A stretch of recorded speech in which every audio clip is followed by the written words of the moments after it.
guys and girls, how are you today? I hope you're having a wonderful day.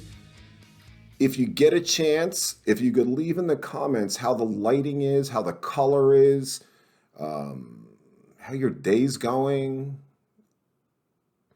but more importantly, how the lighting is, how the color is, because you know what I've done?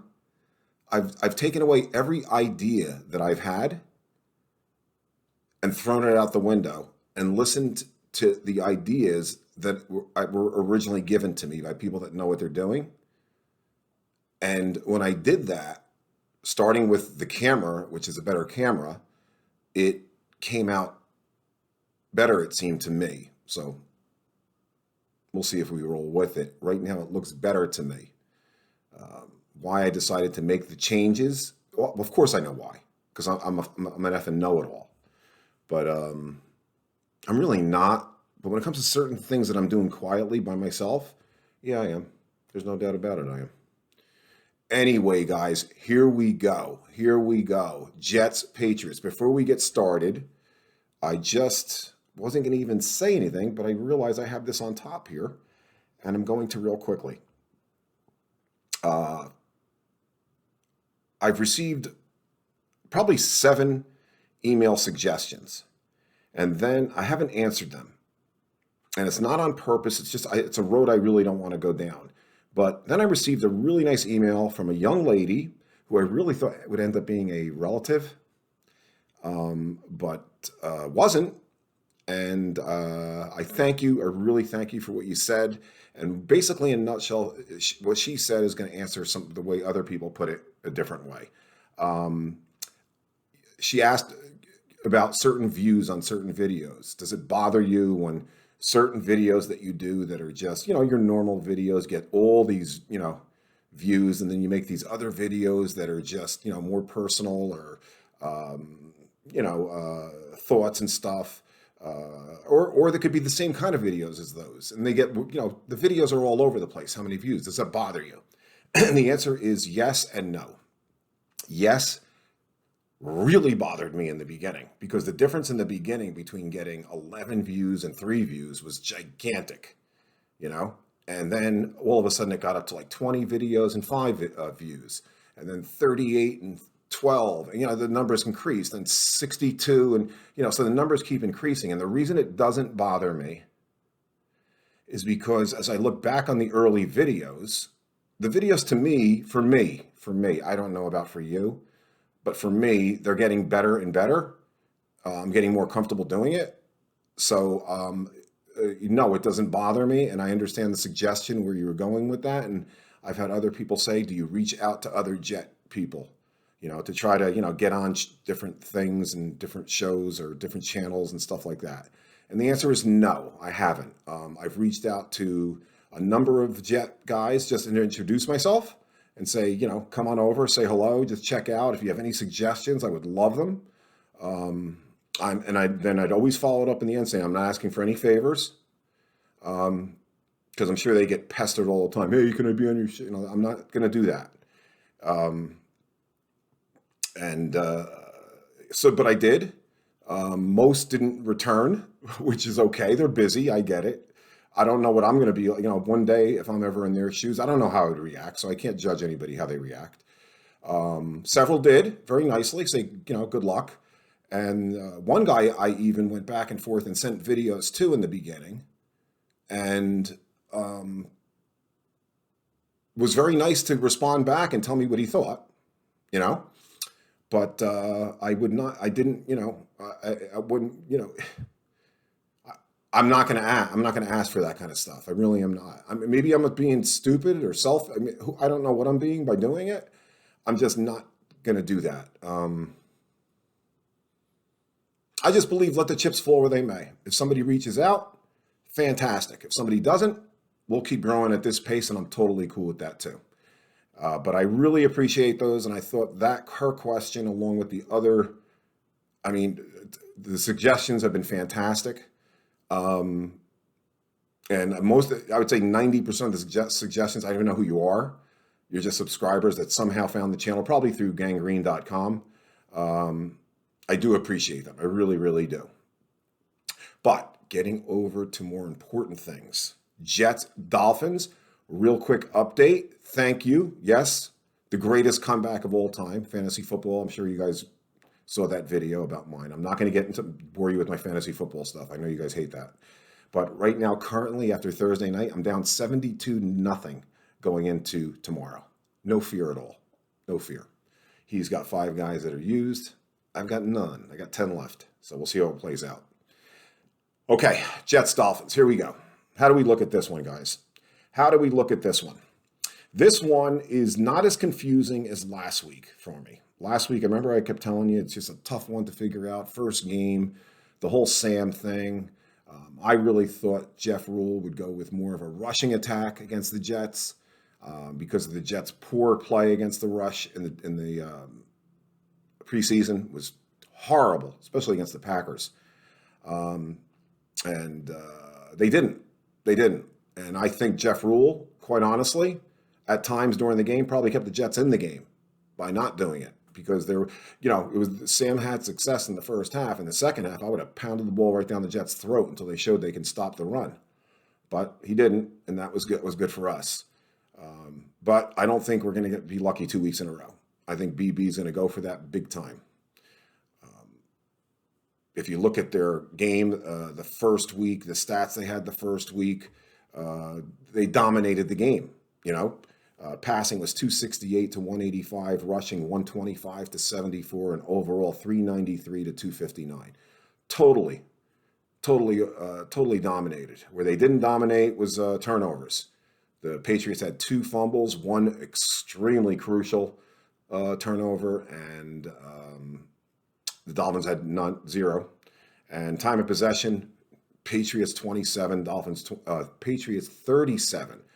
Dolphins 23, and you lose the game. That's a tough pill to swallow, especially if you're Belichick.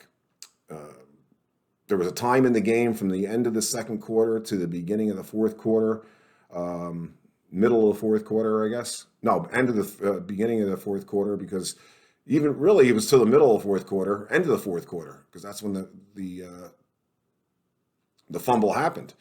But there was a stretch where the Patriots had touchdown, field goal, field goal, field goal.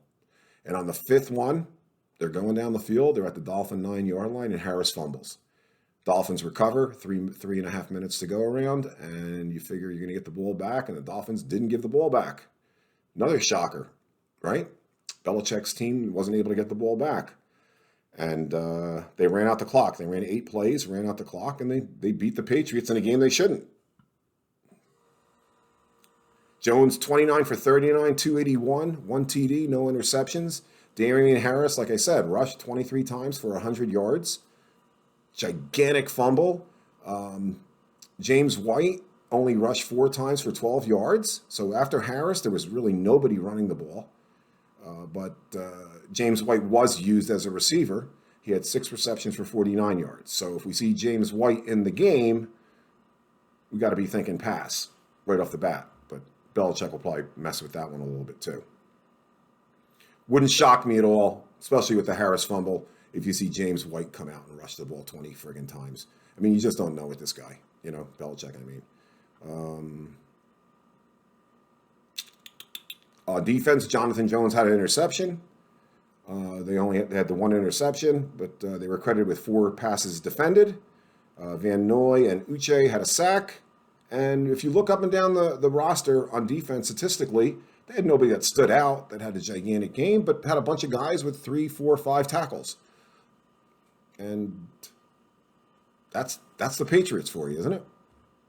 And that's it in a nutshell as far as statistics going into it. So you say to yourself, how does that add up? I understand the whole Belichick.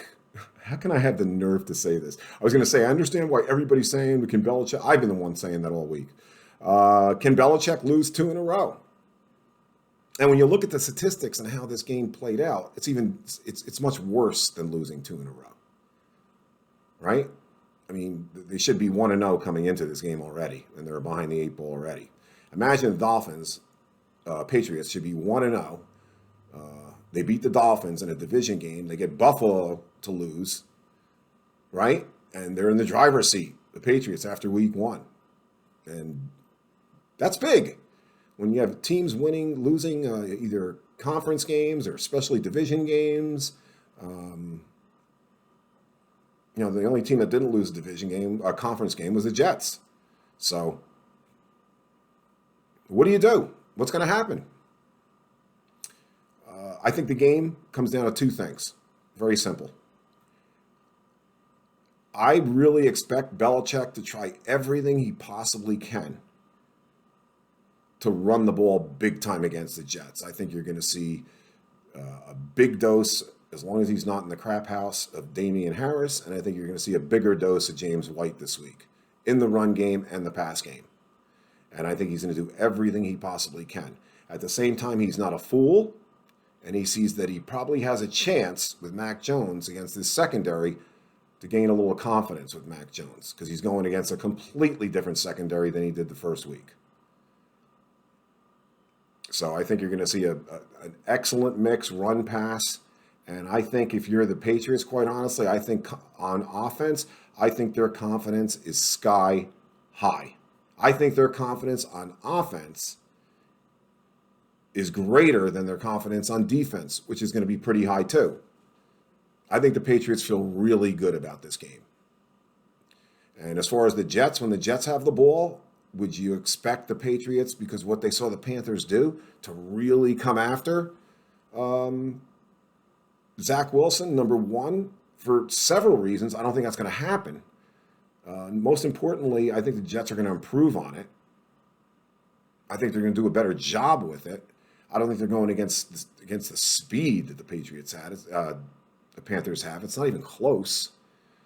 But you'll see more of a disguise type of thing where they're going to send one or two surprise guys and put one or two guys that are on the line back into coverage. They're going to mess with Zach's head. And I think they probably heard Saleh say that he wasn't happy with the offensive coordinator, putting Zach in position to get sacked so many times, meaning there wasn't that many quick passes. There weren't, stuff to get the ball out of Zach's hands. There wasn't really that many. And that plays right into Belichick.